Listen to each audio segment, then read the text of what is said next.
हरि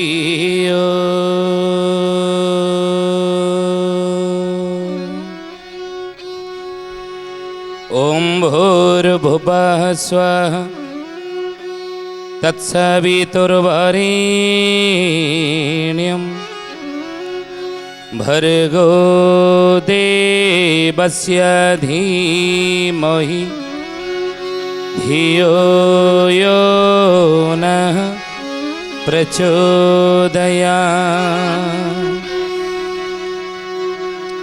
महाब्रह्म निर्विकल्पं पूर्णानन्दमयं हरि सर्वघटेज अच्युत तस्य पदे नमाम्यहम् तस्य पदे नमाम्यहम्। बोलिए महापुरुष अच्युतानंद जी की जय। श्रद्धेयानी ज्ञानी गुणी मंडली आजिर अध्यायर आलोचना को आपण मानक स्वागत जनाऊँ। आजिर मालिका वचनर आलोचना रे आमे आलोचना करिया जाउछि। शिष्य रामचंद्र अच्युतानंद को पचारि गोटे कथा, हे गुरुदेव ये भारत भूखंड रे कहीं लिखा जाइछि कथा ये जगत सरसी भारत कमल तामध्ये केशर पुण्य नीलाचल। अर्थ जगत सरसी ये जगत रूपक सृष्टि रूपक संसार रूपक पुष्करिणी रे ये जगत को संसार को जदि गोटे पुष्करिणी बोली भाविबा ना जदि कल्पना करिबा ये जगत सरसे भारत कमल से जगत रूपक संसार रूपक पुष्करिणी रे भारत हूँ पद्मफूल सदृश। कमल कहले पद्म आउ ता मध्य केशर पुण्य नीलाचल। जो नीलाचल क्षेत्र में नीलाचल निवासाय नित्याय परमात्मने बलभद्र सुभद्राभ्याम जगन्नाथायति नमः।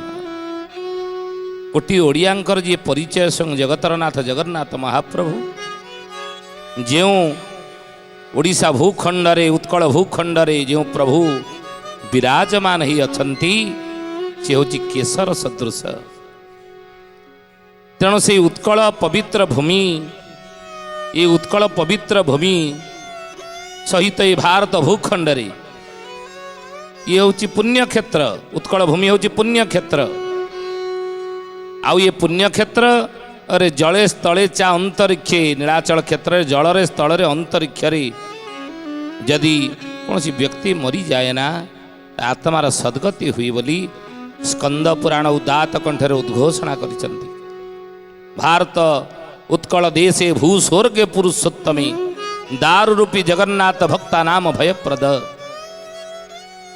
मरीगला परे आमे समस्ते चाहती जे स्वर्ग प्राप्त हो आत्मार सद्गति प्राप्त हो मु स्वर्गगामी हुई आमे कहते मरीगले स्वर्ग को जीवा आम समस्तंकर इच्छा या था जीवन रे पुण्य टिके करिथिबा जीवन रे धर्म टिके करिथिबा जहा फल रे कि मरीगला परे आत्मा स्वर्ग प्राप्ति हबो। किंतु स्कंद पुराण कहंती भारत उत्कल देशे भूस्वर्गे पुरुषोत्तमे भू कहले पृथ्वीर स्वर्ग कौटा ना उत्कल देश आउ से उत्कलर दारु रूपी जगन्नाथ भक्ता नाम भयप्रद उत्कल जोड़ी दारु रूपी जगन्नाथ महाप्रभु अछंती ताउजी भूस्वर्ग सेठी मुक्ति मिले जन्म जन्मांतर पापर विनाश से मुक्ति मिले। ए ज्ञानी गुणी मंडली सुधीजन मुक्ति कौटी जीव मुक्ति पाइया पे कौटी जाए पाप धोइया पे कौटी आम जाती तीर्थ जाती नहीं एवं तीर्थ क्षेत्र को जाती पुण्य क्षेत्र को जाती पुण्य नदी की जाती। आउ ये ओडिशा भूखंड रे रही कौन ना कलिजुगर गुप्त गया। ये कलिजुगर गुप्त गया होचन कि ना गुप्त गया हूँ वैतरणी गुप्त गंगा की ना गुप्त गंगा हूँ चित्रोत्पला ନି ଚିତ୍ରୋତ୍ପଳା ହେଉଛି ଗୁପ୍ତ ଗଙ୍ଗା ଏବଂ କଳିଯୁଗର ଗୁପ୍ତ ଗୟା ହେଉଛନ୍ତି କୋଉଟା ନା ବୈତରଣୀ ନଦୀ। ପିତୃପୁରୁଷଙ୍କ ଉଦ୍ଦେଶ୍ୟରେ ପିଣ୍ଡ ଦାନ କଲେ ତାଙ୍କର ବଂଶର କେତେ ପୁରୁଷ ପର୍ଯ୍ୟନ୍ତ ଉଦ୍ଧାର ପାଇଯାଆନ୍ତି, ପୂର୍ବଜର କେତେ ପୁରୁଷ ଉଦ୍ଧାର ପାଇଯାଆନ୍ତି। ସେଇଭଳି ଚିତ୍ରୋତ୍ପଳା ନଦୀରେ ସ୍ନାନ କଲେ ସେଠି ପିଣ୍ଡ ଦାନ କରିବା, ଗୁପ୍ତ ଗୟାରେ ପିଣ୍ଡ ଦାନ କରାଯାଏ ନା। ସେଇଭଳି ଇଏ ହେଉଛି ଗୁପ୍ତ ଗଙ୍ଗା, ଗଙ୍ଗାରେ ଗାଧେଇଲେ କ'ଣ ପାପ ବିନୋଚନ ହୁଏ, ଧୋଇଯାଏ, ପାପ ନାଶନ ହୁଏ। ତେଣୁ କଳିଯୁଗର ଗୁପ୍ତ ଗଙ୍ଗା କିଏ? ଚିତ୍ରୋତ୍ପଳା, ସ୍ନାନ କରନ୍ତୁ।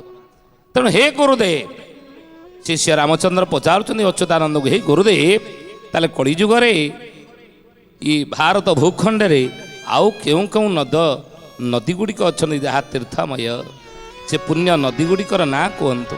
ଶୁଣ ରାମଚନ୍ଦ୍ର ବୋଲଇ ବାଣୀ, ତୀର୍ଥଙ୍କ ହେତୁ ପଚାରୁଛି ପୁଣି।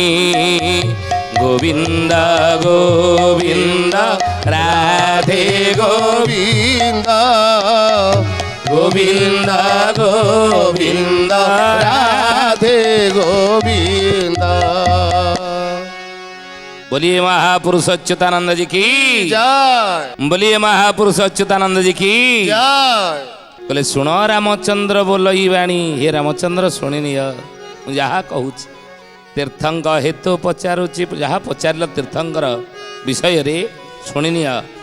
तीर्थ मानंकर नाम कहिबा, केउं तीर्थरे केते पुण्य हेब। गोविंद गोविंद राधे गोविंद, गोविंद गोविंद राधे गोविंद। हे गुरुदेव, तीर्थ मानंकर नाम कहिब, आउ केउं तीर्थरे केते पुण्य हेब। गुरुदेव, आपण तीर्थ मानकर नाम मते कहिबे, आउ केउं तीर्थरे स्नान कले, केउं तीर्थरे कौन कले केते पुण्य लाभ हेबो, ये गुरुदेव मते कहिबा हुंतो। शिष्य रामचंद्र अच्युतानंद महापुरुष को पचारिछन्ते। ज्ञानी गुणी मंडली शुद्धि ज्ञानी आपण माने शुणी नियंतु। ए कथा मालिकारे ही कथा आलोचना होईछि, अन्य कौतरे हुए तो थाई पार न थाई पार अलग कथा, किंतु महापुरुष लिखिछन्ती ए कथा। मालिकार नाम शून्य संहिता। कौन लिखिछन्ती? शिष्य पचार कले, गुरुदेव कहतु आउ केउं तीर्थरे केते पुण्य मिले, से कथा गुरुदेव कहूनाहांती। अच्युत कहउचंदी, शुण रामचंद्र गोपाल शशि, तीर्थ मारंको परिबा प्रकाशी। तीर्थ मारंको परिबा प्रकाशी, तीर्थ मारंको परिबा प्रकाशी। शुण रामचंद्र गोपाल शशि, यानी गुणी मंडली शुद्धि यानी गोपाल कूलर शशि कले चंद्र। गोपाल शिष्य रामचंद्र को कहते हे गोपाल कूलर हे शशि, द्वादश गोपाल ना। द्वादश गोपाल मानक भितर रामचंद्र दास होचनी अन्यतम अच्युतंकर प्रिय शिष्य। अर्थात गोपाल मानकर शशि कले गोपाल मानक भितर चंद्र। सबु गोपाल माने जदि तारा हुंते ना, शिष्य रामचंद्र होचनी चंद्र बा चंद्र तुल्य, शशि तुल्य। तेणु महापुरुष कहते हे गोपाल शशि, तीर्थ मानक करवा प्रकाश। जेते तीर्थ सबू अछंती मु प्रकाश करी कहूची, तांकर ना सब शुण, मन रख, से कि पुण्य मिले शुणी था। आउ कौन कहले? गंगा जमुना सरस्वती जान, प्राची प्रयाग चंद्र भागा पूर्ण। गोविंद गोविंद राधे गोविंद, गोविंद गोविंद राधे गोविंद। कौन कौन ना? गंगा, द्वितीय जमुना, तृतीय सरस्वती। भारत भूखंडरे ये पुण्य क्षेत्र, ये जो भारत भूमि ना, ये देश अजनाभ थिला, भरत भारत होइला। ज्ञानी गुणी मंडली, ये देशर ना थिला ପୂର୍ବରୁ କ'ଣ ଅଜନାଭ ଭାରତର 5ଟା ନାଭ ଏ କଥା ଆଗରୁ ଆମେ କହିଛୁ ଆଲୋଚନା କରୁଛୁ ଆପଣ ଶୁଣିଥିବେ ମାଳିକା ବଚନରେ 5ଟା ନାଁ ଭାରତର। ତେଣୁ ଏ ଦେଶ ଅଜନାଭ ଥିଲା ଭରତୁ ଭାରତ ହୋଇଲା। ଭରତ ରାଜା ଦୁଷ୍ମନ୍ତ ଶକୁନ୍ତଳାଙ୍କର ପୁତ୍ର ଭରତ ଅନୁସାରେ ହେଉ ବା ଭାଗବତର ପ୍ରସଙ୍ଗ ଜଡ଼ ଭରତ ଏ ଜଡ଼ ଭରତର ନାମ ଅନୁସାରେ ଭାରତର ଏ ବର୍ଷ ଏ ଦେଶର ନାମ ଭାରତ ହେଉ ଯାହା ବି ହେଉନା କାହିଁକି ଏ ଦେଶର ନାମ ଭାରତ। ଏବଂ ବର୍ଷ କାହିଁକି କୁହାଗଲା ଭାରତ ତ ଭାରତ ଏ ଭାରତକୁ ବର୍ଷ କାହିଁକି କୁହାଗଲା ନା ଯାହା ନାହିଁ ଭାରତେ ତାହା ନାହିଁ ମରତେ। କାହିଁକି ଆକୁ ବର୍ଷ କୁହାଗଲା ନା ସାରା ବିଶ୍ୱ ବ୍ରହ୍ମାଣ୍ଡରେ 7ଟି ଦ୍ୱୀପ 7ଟି ଦ୍ୱୀପ ଭିତରେ ଜମ୍ବୁ ଦ୍ୱୀପ ଶ୍ରେଷ୍ଠ। ଏ ଜମ୍ବୁ ଦ୍ୱୀପରେ 9ଟି ବର୍ଷ ଭାରତ ବର୍ଷ ଭଳି 9ଟି ବର୍ଷ। କାହିଁକି ବର୍ଷ ଶବ୍ଦ ଯୋଡ଼ାଗଲା ଆମେରିକା ବର୍ଷ ହେଲାନି ରୁଷିଆକୁ ବର୍ଷ କୁହାଗଲା ରୁଷିଆ ବର୍ଷ ଆମେରିକା ବର୍ଷ ଜାପାନ ବର୍ଷ ଭାରତକୁ ବର୍ଷ କାହିଁକି କୁହାଗଲା ବର୍ଷ କହିଲେ ଅଂଶ ବର୍ଷ କହିଲେ ଆଉ ଗୋଟେ ହେଉଛି କ'ଣ ନା ପୁଣ୍ୟମୟୀ କ୍ଷେତ୍ର ବର୍ଷ ବୁଝିଲେ। ତେଣୁ ମହାପୁରୁଷ କହୁଛନ୍ତି ଏ ଭାରତ ବର୍ଷରେ ଯେଉଁ ସବୁ ତୀର୍ଥସ୍ଥାନ ରହିଛି ତା ଦେହରେ ପ୍ରଥମ ହେଉଛନ୍ତି ଗଙ୍ଗା ଗଙ୍ଗା ଯମୁନା ସରସ୍ୱତୀ ଜାଣ ଗଙ୍ଗା ଯେଉଁ ଗଙ୍ଗାକୁ ଅବତରଣ କରିବା ପାଇଁ ଭଗୀରଥଙ୍କୁ ଘୋର କଠୋର ତପସ୍ୟା କରିବାକୁ ପଡ଼ିଥିଲା। ଏ ଜ୍ଞାନୀ ଗୁଣୀ ମଣ୍ଡଳୀ ସୁଧୀ ଜାନି ମହାପୁରୁଷ ମାଳିକାରେ ଲେଖିଛନ୍ତି ଗଙ୍ଗାକୁ ହରିବେ ଗୋଦଣ୍ଡା ଚଷିବେ ବୋଲେ ଯେଉଁ ଗଙ୍ଗାକୁ ଧରାବତରଣ କରିବା ପାଇଁ ଗଙ୍ଗା ଥିଲେ କେଉଁଠି ବିଷ୍ଣୁ ପଦ ବିଷ୍ଣୁଙ୍କ ପାଦର ନଖମୂଳରେ ଥିଲେ ଗଙ୍ଗା ନା ଗଙ୍ଗା ଥିଲେ ସେଠାରେ କିନ୍ତୁ ସେଇ ଗଙ୍ଗାକୁ ଧରାବତରଣ କରିବା ପାଇଁ ଭଗୀରଥ ଘୋର କଠୋର ତପସ୍ୟା କରିଥିଲେ। କାହିଁକି ନା କପିଳ ମହାମୁନିଙ୍କର ଅଭିଶାପ ଦ୍ୱାରା ଯେତେବେଳେ ଭଗୀରଥଙ୍କର ପୂର୍ବଜମାନେ ଭସ୍ମୀଭୂତ ହୋଇଥିଲେ 60,000 ସଗର ପୁତ୍ର 60,000 ସଗର ପୁତ୍ର କପିଳ ମହାମୁନିଙ୍କର ଅଭିଶାପ ଦ୍ୱାରା ଭସ୍ମୀଭୂତ ହୋଇଯାଇଥିଲେ ଏବଂ ସେହି ସଗର ବଂଶରେ ଅନେକ ସନ୍ତାନ ଜନ୍ମ ହୋଇଥିଲେ।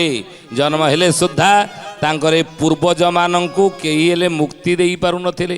ସେମାନେ ସେମିତି ମୁକ୍ତି ପାଇବା ଆଶାରେ ପଡ଼ି ରହିଥିଲେ ଭସ୍ମ ହୋଇକି କପିଳ ମୁନିଙ୍କ ଆଶ୍ରମରେ ନୁହେଁ।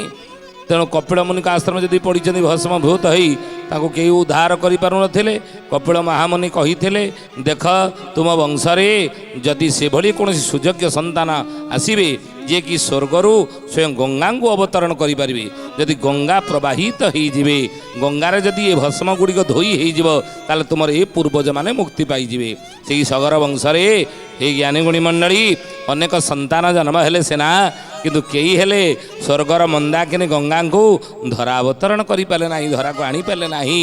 ସେହି ସଗର ବଂଶରେ ଯେତେବେଳେ ଭଗୀରଥ ଜନ୍ମ ହେଲେ ନିଜ ପୂର୍ବଜମାନଙ୍କର ଆର୍ତ ଚିତ୍କାର ଆଉ ଶୁଣିକି ଥୟ ଧରିକି ରହିପାରିଲେ ନାହିଁ। ରାଜ ଛାଡ଼ିଦେଲେ ରାଜ୍ୟ ଛାଡ଼ିଦେଲେ ସିଂହାସନ ଛାଡ଼ିଦେଲେ ଘୋର କଠୋର ତପସ୍ୟା କରି ସ୍ୱର୍ଗର ମନ୍ଦାକିନୀ ଗଙ୍ଗାଙ୍କୁ ସନ୍ତୁଷ୍ଟ କଲେ। ଗଙ୍ଗା କହିଲେ ହେ ଭଗୀରଥ ତୁମର ତପସ୍ୟାରେ ମୁଁ ସନ୍ତୁଷ୍ଟ ମୁଁ ସ୍ୱର୍ଗରୁ ପତିତ ହେଇ ବିଷ୍ଣୁଙ୍କର ନଖମୂଳରୁ ପତିତ ହେଇ ମୁଁ ଧରାଧାମକୁ ଯିବି ଯେ କିନ୍ତୁ ମୋ ବେଗ ଏତେ ପ୍ରଖର ଯେ ଏତେ ତୀବ୍ର ଯେ ମୁଁ ଯଦି ସ୍ୱର୍ଗରୁ ପତିତ ହେବି ଆଉ ଧରାଧାମରେ ରହିପାରିବିନି ଧରା ଭେଦ କରି ପାତାଳଗାମୀ ମୁଁ ହେଇଯିବି। ତେଣୁ ଭଗୀରଥ କହିଲେ ତାହେଲେ କ'ଣ କରିବା ହେ ମା ନା ମୋତେ ମୋର ବେଗକୁ ପ୍ରଶମିତ କରିବାକୁ ହେଲେ ତମେ ସେଇଭଳି ଗୋଟେ ମାଧ୍ୟମ ଖୋଜ। ନା କିଏ ସେ ମାଧ୍ୟମ କିଏ ଆପଣଙ୍କ ଭାରକୁ ସହିପାରିବ ନା ଦେବ ଦେବ ମହାଦେବ ସ୍ୱୟଂ ଭଗବାନ ଶିବ ଶଙ୍କରଙ୍କୁ ତୁମେ ତପସ୍ୟା ଦ୍ୱାରା ସନ୍ତୁଷ୍ଟ କର। ଭଗୀରଥ କ'ଣ କଲେ ଭଗବାନ ଶିବ ଶଙ୍କର ଆଶୁତୋଷକୁ ତପସ୍ୟା ଦ୍ୱାରା ସନ୍ତୁଷ୍ଟ କଲେ ଏବଂ ସ୍ୱର୍ଗରୁ ଗଙ୍ଗା ଯେତେବେଳେ ପତିତ ହେଲେ ଶିବ ଜଟା ମେଲେଇ ଦେଲେ ଏବଂ ସେଇ ଜଟାରେ ଗଙ୍ଗା ମା ପଡ଼ି ପ୍ରବାହିତ ହୋଇଗଲେ ଧରାଧାମରେ ଏବଂ 60,000 ସଗର ପୁତ୍ର ଯେଉଁଠି ଭସ୍ମୀଭୂତ ହୋଇ ପଡ଼ିଥିଲେ କପିଳ ମହାମୁନିଙ୍କ ଆଶ୍ରମରେ ସେହି ଆଶ୍ରମରେ ବହିଗଲେ ମା ପତିତ ପାବନୀ ମା ଗଙ୍ଗା ଏବଂ ତାଙ୍କର ପୂର୍ବଜମାନେ ଉଦ୍ଧାର ପାଇଗଲେ ଭଗୀରଥଙ୍କର ପୂର୍ବଜ। ବୋଲି ଏ ମହାପୁରୁଷ ଅଚ୍ୟୁତାନନ୍ଦ ଜି କି ଦେଖନ୍ତୁ ହେ ଜ୍ଞାନୀ ଗୁଣୀ ମଣ୍ଡଳୀ ଗଙ୍ଗାଙ୍କୁ ଧରା ଅବତରଣ କରିବା ପାଇଁ ପତିତ ପାବନୀ ଗଙ୍ଗା ସମସ୍ତଙ୍କୁ ପତିତକୁ ବକ୍ଷରେ ଧାରଣ କରି ତଥାପି ସେ କହୁଛି ପତିତ ପାବନୀ କିନ୍ତୁ ସେଇ ଗଙ୍ଗାଙ୍କର ଅବସ୍ଥା କ'ଣ ହେବ ବୋଲି ଅଚ୍ୟୁତାନନ୍ଦ ମହାପୁରୁଷ ମାଳିକାରେ ଲେଖିଦେଇଥିଲେ 600 ବର୍ଷ ତଳେ ଗଙ୍ଗାକୁ ହରିବେ ଗୋଦଣ୍ଡା ଚଷିବେ ଶାଶୁ ଜ୍ୱାଇଁରେ ପିରତି ବଉଳଲୋ ଶାଶୁ ଜ୍ୱାଇଁରେ ପିରତି ବାରାଙ୍ଗନା ହୋଇ କେହି ନ ରହିବେ ବାରାଙ୍ଗନା ସ୍ତ୍ରୀ ଜାତି ଜୟ ଜଗନ୍ନାଥ ଜୟ ଜଗନ୍ନାଥ ଜୟ ଜଗନ୍ନାଥ ଜୟ ଜଗନ୍ନାଥ। ମହାପୁରୁଷ ମାଳିକାରେ ଲେଖିଦେଇଛନ୍ତି ଏ କଥା ଗଙ୍ଗାଙ୍କୁ ହରିବେ ଗୋଦଣ୍ଡା ଚଷିବେ ଏ କଥା ମହାପୁରୁଷ ମାଳିକାରେ ଲେଖିଦେଲେ ହଉନି। ତେଣୁ ଅପବିତ୍ର ହିଁ ଅଛି ନା ବର୍ତ୍ତମାନ ସେଇ ଗଙ୍ଗା ମାଙ୍କୁ ଆମେ ପବିତ୍ର କରିବା ପରିଷ୍କାର କରିବା ତା ଅପରିଷ୍କାର ଗଙ୍ଗାଙ୍କୁ କରିବା ନାହିଁ। କୌଣସି ଜୀବଜନ୍ତୁଙ୍କୁ ମୃତ ଜୀବଜନ୍ତୁଙ୍କୁ ଗଙ୍ଗାରେ ଫିଙ୍ଗିବା ନାହିଁ କୌଣସି ଅବର୍ଜନା ବସ୍ତୁ ଗଙ୍ଗାରେ ପକାଇବା ନାହିଁ ଇଏ ସଂକଳ୍ପ କରି ନେବା ଦରକାର। ବର୍ତ୍ତମାନ ସେଇ ପତିତ ପାବନୀ ଗଙ୍ଗାକୁ ଧରା ଆସିବା ପାଇଁ କେତେ କଷ୍ଟ କରିଥିଲେ ଆମର ପୂର୍ବଜ ଭଗୀରଥ ଆମେ ସେମିତି ଗଙ୍ଗାକୁ ଅପବିତ୍ର କରିବା ନାହିଁ। ଆଉ ଯମୁନା ସରସ୍ୱତୀ ଜାଣ ପ୍ରାଚୀ ପ୍ରୟାଗ ଚନ୍ଦ୍ରଭାଗା ପୁଣ ଯମୁନା ସରସ୍ୱତୀ ପ୍ରାଚୀ ଆମର ଏଇ ଉତ୍କଳରେ ପ୍ରବାହିତ ପ୍ରାଚୀ ନଦୀ ନା ସେ ପ୍ରାଚୀ କୂଳରେ ଆପଣ ଦେଖିଥିବେ ଅନେକ ସମୟରେ ନବକଳେବର ସମୟରେ ଯେତେବେଳେ ଦଇତାପତି ମାନେ ବନଯାଗ ଯାତ୍ରା କରନ୍ତି ନୂତନ ଦାରୁର ସଂଗ୍ରହରେ ଯାଆନ୍ତି ସେତେବେଳେ ପ୍ରାଚୀ କୂଳରୁ ଅନେକ ଦାରୁ ସଂଗ୍ରହ ସେମାନେ କରନ୍ତି ହେଲା ପୁଣ୍ୟକ୍ଷେତ୍ର। ଆଗାମୀ ସମୟରେ ମାଳିକାରେ ପ୍ରାଚୀ ମହାତ୍ମ୍ୟ ଉପରେ କ'ଣ କହିଛନ୍ତି ପଞ୍ଚସଖା ମାନେ ତାକୁ ଆମେ ଆଲୋଚନା କରିବା। ପ୍ରାଚୀ ମହାତ୍ମ୍ୟ ମାଳିକାରେ ଅଛି। ତେଣୁ ସେ ପ୍ରାଚୀ ନଦୀ ସେ ମଧ୍ୟ ହେଉଛି ପୁଣ୍ୟକ୍ଷେତ୍ର। ପ୍ରୟାଗ ଚନ୍ଦ୍ରଭାଗା କୋଣାର୍କରେ ଯେଉଁ ଅଛନ୍ତି ଚନ୍ଦ୍ରଭାଗା ନଦୀ ଦେଖିବେ ବହୁତ ପବିତ୍ର ସମୁଦ୍ର ଜଳ ସେଇଠି ଅଛି ଲୁଣିଆ ଚନ୍ଦ୍ରଭାଗା ସେଇଠି ଆପଣ ଦେଖିବେ କିଛି ଦୂର ଆସିଲା ପରେ ସେ ପାଣି ମଧୁର ପାଣି। ପୁଣି କହିଲେ ଆଉ କି ନା ସରଯୋଗମତି ଯେ କୃଷ୍ଣା ବେଣୀ କଣ୍ଡୁକି ପୁଷ୍କର ପୁଣ ବ୍ରାହ୍ମଣୀ ଗୋବିନ୍ଦ ଗୋବିନ୍ଦ ରାଧେ ଗୋବିନ୍ଦ ଗୋବିନ୍ଦ ଗୋବିନ୍ଦ ରାଧେ ଗୋବିନ୍ଦ। ଜ୍ଞାନୀ ଗୁଣୀ ମଣ୍ଡଳୀ ଶୁଦ୍ଧିଜନେ ଜୀବନରେ ମନେ ରଖନ୍ତୁ ଯଦି ମାଳିକା ବଚନ ଆପଣ ଶୁଣୁଛନ୍ତି ମାଳିକାରେ ଶୂନ୍ୟ ସଂହିତାରେ ଅଚ୍ୟୁତାନନ୍ଦ ଆଲୋଚନା କରିଛନ୍ତି ଇଏ ଉତ୍କଳ ଭୂମିରେ ବା ଭାରତ ଭୂଖଣ୍ଡରେ ଯେଉଁ ଯେଉଁ ତୀର୍ଥସ୍ଥାନ ଗୁଡ଼ିକ ରହିଛି ସେହି ତୀର୍ଥସ୍ଥାନରେ ଆପଣ ବଞ୍ଚିଥିବା ଅବସ୍ଥାରେ ଜୀବନରେ ଥରେ ଯାଇକି ସ୍ନାନ କରିବେ ସେ ତୀର୍ଥକ୍ଷେତ୍ରରେ ପହଞ୍ଚିବେ କାହିଁକି ନା ମାଳିକାରେ ବର୍ଣ୍ଣନା ହେଇଛି ଏଗୁଡ଼ିକ ସବୁ ତୀର୍ଥକ୍ଷେତ୍ର। ଚିତ୍ରରେଖା ନଦୀ ଋଷିକୋ ଇଲା ମଣିଭଦ୍ରା ନଦୀ ସେ ପୁଣ୍ୟ ତୋୟା ଗୋବିନ୍ଦ ଗୋବିନ୍ଦ ରାଧେ ଗୋବିନ୍ଦ ଗୋବିନ୍ଦ ଗୋବିନ୍ଦ ରାଧେ ଗୋବିନ୍ଦ। ତୀର୍ଥ ଅନେକ ନଦୀ ଅଛି କିନ୍ତୁ ଅନେକ ନଦୀ ଭାରତ ଭୂଖଣ୍ଡରେ ଅଛି କିନ୍ତୁ ତୀର୍ଥ ନଦୀ ଗୁଡ଼ିକ କେଉଁ ଗୁଡ଼ିକ ଏବଂ ସେଥିରେ ସ୍ନାନ କଲେ କ'ଣ ପୁଣ୍ୟ ମିଳେ ମହାପୁରୁଷ କହୁଛନ୍ତି ଚିତ୍ରରେଖା ନଦୀ ଋଷିକୋଇଲା ଚିତ୍ରରେଖା ଏ ନଦୀ ଏ ପୁଣ୍ୟ ତୀର୍ଥ ନଦୀ। ଆଉ କାଠ ଯୋଡ଼ି ସହି ଦେ ମହାନଦୀ ଗୟା ପ୍ରୟାଗ ଦ୍ୱାରିକା ପ୍ରସିଦ୍ଧି ଗୋବିନ୍ଦ ଗୋବିନ୍ଦ ରାଧେ ଗୋବିନ୍ଦ ଗୋବିନ୍ଦ ଗୋବିନ୍ଦ ରାଧେ ଗୋବିନ୍ଦ। ଆମ ନିକଟରେ କହିଲେ କାଠ ଯୋଡ଼ି କଟକ ଆପଣ ଦେଖିବେ କାଠ ଯୋଡ଼ି କଳକଳ ନାଦରେ ପ୍ରବାହିତ ହେଇଛନ୍ତି ନାଇଁ। ଆଉ ନଦୀ କ'ଣ ବ୍ରହ୍ମା ବିଷ୍ଣୁ ଏବଂ ଶିବପରା ତିନି ନଦୀ ବହି ଯାଇଛନ୍ତି କଟକ ନିକଟରେ। ମହାପୁରୁଷ କହୁଛନ୍ତି କାଠ ଯୋଡ଼ି ହେଉଛନ୍ତି ପୁଣ୍ୟ ନଦୀ। ଆଉ ନଦୀ କେଉଁଟା ନା ମହାନଦୀ କଳକଳ ନାଦରେ ଯେଉଁ ବହି ଆସିଛନ୍ତି ତା କୂଳେ କୂଳେ ଆପଣ ଦେଖିବେ ଅନେକ ତୀର୍ଥକ୍ଷେତ୍ର ଗୁଡ଼ିକ ରହିଛି। ଇଏ ତୀର୍ଥ ନଦୀ ତୀର୍ଥକ୍ଷେତ୍ର ଗୁଡ଼ିକ ରହିଛି ସେଇ ମହାନଦୀର କୂଳରେ ରହିଛନ୍ତି ନା କି ନା ସ୍ୱୟଂ ଧବଳେଶ୍ୱର ମହାପ୍ରଭୁ ଯିଏକି କଳା ବଳଦକୁ ଗୋଟିଏ ରାତିରେ ଧଳା କରିଦେଲେ। ଧଳା କରିଥିବାର ନାମ ତାଙ୍କର ଧବଳେଶ୍ୱର। ସେ ଧବଳେଶ୍ୱର ମହାପ୍ରଭୁ ଅଛନ୍ତି। ଗଡ଼ଗଡ଼ିଆ ଘାଟ ମଧ୍ୟ ମହାଦେବ ସେଠାରେ ଅଛନ୍ତି ସେଇ ମହାନଦୀ କୂଳରେ। ଏ ମହାନଦୀ କୂଳେ କୂଳେ ଆପଣ ଯିବେ ସେ ମହାନଦୀ କୂଳେ କୂଳେ ଅନେକ ଦେବାଦେବୀ ମନ୍ଦିର ମଧ୍ୟ ରହିଛି। ତେଣୁ ସେଇ ମହାନଦୀ କି କହନ୍ତି କ'ଣ ନା ହିରଣ୍ୟ ଗର୍ଭା। ମାଳିକାରେ ଅଚ୍ୟୁତାନନ୍ଦ ମହାପୁରୁଷ ଏ ମହାନଦୀ କି ପୁଣ୍ୟତୟା ହିରଣ୍ୟ ଗର୍ଭା ବୋଲି କହିଛନ୍ତି। ହିରଣ୍ୟ କହିଲେ ସୁନା, ଏ ସୁନାର ନଦୀ ଯେଉଁ ମହାନଦୀ ଆପଣ ଜାଣିଥିବେ ହୀରାକୁଦ ବିଷୟ ଆମେ ଅତୀତରେ ଆଲୋଚନା କରିଛେ। ତେଣୁ ତା ଦେହରେ ଅନେକ ମନ୍ଦିର ଗୁଡ଼ିକ ମଧ୍ୟ ବୁଡ଼ିକି ରହିଛି। ଯେ ମହାନଦୀ ଗର୍ଭରେ ଅନେକ ମନ୍ଦିର ଗୁଡ଼ିକ, ପ୍ରାଚୀନ ମନ୍ଦିର ଗୁଡ଼ିକ ତାହା ମଧ୍ୟ ବୁଡ଼ିକି ରହିଛି। ତେଣୁ ଆଗାମୀ ସମୟରେ ମହାପୁରୁଷ ଲେଖିଛନ୍ତି ତା ଉଦ୍ଧାର ହେବେ, ସମୟ ଆସିଲେ ଉଦ୍ଧାର ହେବେ। ତେଣୁ ସେହି ମହାନଦୀ ମଧ୍ୟ ପୁଣ୍ୟ ନଦୀ ବା ପୁଣ୍ୟକ୍ଷେତ୍ର ଅଚ୍ୟୁତାନନ୍ଦ ମହାପୁରୁଷ କହୁଛନ୍ତି। ଆଉ କିଏ ନା ଗୟା ପ୍ରୟାଗ ଦ୍ୱାରିକା ପ୍ରସିଦ୍ଧି। ଦ୍ୱାରିକା ଆପଣ ଯିବେ ଗୟା, ଆପଣ ଯିବେ ପ୍ରୟାଗ, ଇଏ ମଧ୍ୟ ପୁଣ୍ୟ ନଦୀ। ଆଉ କୁଆଖାଇ କୌଶ ଭଦ୍ରା ଯେ ପୁଣି କାବେରୀ ଖର ସ୍ରୋତା ବୈତରଣୀ। ଗୋବିନ୍ଦ ଗୋବିନ୍ଦ ରାଧେ ଗୋବିନ୍ଦ, ଗୋବିନ୍ଦ ଗୋବିନ୍ଦ ରାଧେ ଗୋବିନ୍ଦ। କହିଲେ କୁଆଖାଇ, କୁଶଭଦ୍ରା, କାବେରୀ, ଖରସ୍ରୋତା, ବୈତରଣୀ ଏସବୁ ପୁଣ୍ୟ ନଦୀ।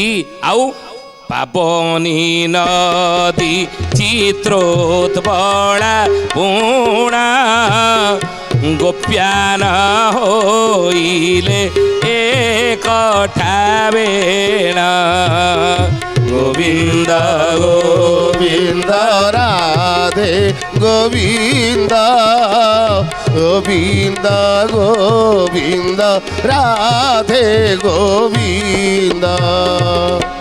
କହିଲେ ପାବନୀ ନଦୀ ଚିତ୍ରୋତ୍ପଳା ପୁଣ ଗୋପ୍ୟାନ ହୋଇଲେ ଏକଟ। ଏଇ ସବୁ ନଦୀ ଗୁଡ଼ିକର ଆମେ ଯେଉଁ ବର୍ଣ୍ଣନା କଲେ ନା, ଇଏ ହେଉଛି ଭାରତ ଭୂଖଣ୍ଡରେ ଇଏ ହେଉଛି ପୁଣ୍ୟ ନଦୀ ବା ତୀର୍ଥ ନଦୀ। ଏଠାରେ ଆପଣ ସ୍ନାନ କଲେ ଅନେକ ପୁଣ୍ୟ ଫଳ କ'ଣ ମିଳିବ, ଆସନ୍ତା ଅଧ୍ୟାୟରେ ଆମେ ଆଲୋଚନା କରିବା। କି ପୁଣ୍ୟ ମିଳିବ, ଏଠି ସ୍ନାନ କଲେ, କେଉଁ ନଦୀରେ ସ୍ନାନ କଲେ କି ପୁଣ୍ୟ ଫଳ ମିଳେ, ଶୂନ୍ୟ ସଂହିତା ଗ୍ରନ୍ଥରେ ମାଳିକାରେ ଅଚ୍ୟୁତାନନ୍ଦ ଲେଖିଛନ୍ତି। ଆମେ ପର ଅଧ୍ୟାୟରେ ଆଲୋଚନା କରିବା। ଜ୍ଞାନୀ ଗୁଣୀ ମଣ୍ଡଳୀ, ଆଜି ତ ସମୟ ହେଇଛି, ତ ଆସନ୍ତୁ ବାଣୀକି ବିରାମ ଦେବା ସେ ପ୍ରଭୁଙ୍କର ନାମ ନେଇ। ଶ୍ରୀକୃଷ୍ଣ ଗୋବିନ୍ଦ ହରେ ମୁରାରେ, ହେ ନାଥ ନାରାୟଣ ବାସୁଦେବ। ଶ୍ରୀକୃଷ୍ଣ ଗୋବିନ୍ଦ ହରେ ମୁରାରେ, ହେ ନାଥ ନାରାୟଣ ବାସୁଦେବ। ହେ ନାଥ ନାରାୟଣ ବାସୁଦେବ, ହେ ନାଥ ନାରାୟଣ ବାସୁଦେବ। ହେ ନାଥ ନାରାୟଣ ବାସୁଦେବ। ଶ୍ରୀକୃଷ୍ଣ ଗୋବିନ୍ଦ ହରେ ମୁରାରେ, ହେ ନାଥ ନାରାୟଣ ବାସୁଦେବ। ସୁଧୀଜନୀ ଆସନ୍ତୁ ବାଣୀକି ଏଠାରେ ବିରାମ ଦେବା, ପୁଣି ଆସନ୍ତା ଅଧ୍ୟାୟରେ ଭେଟ ହେବା। ରହୁଛୁ ହରି ଓମ୍। ଶାନ୍ତି ଶାନ୍ତି ଶାନ୍ତି ସର୍ବାରିଷ୍ଟ ସୁଶାନ୍ତିରେ ଭବତୁ। ପ୍ରାର୍ଥନା ଆମ ଆନନ୍ଦର ଉତ୍ସ।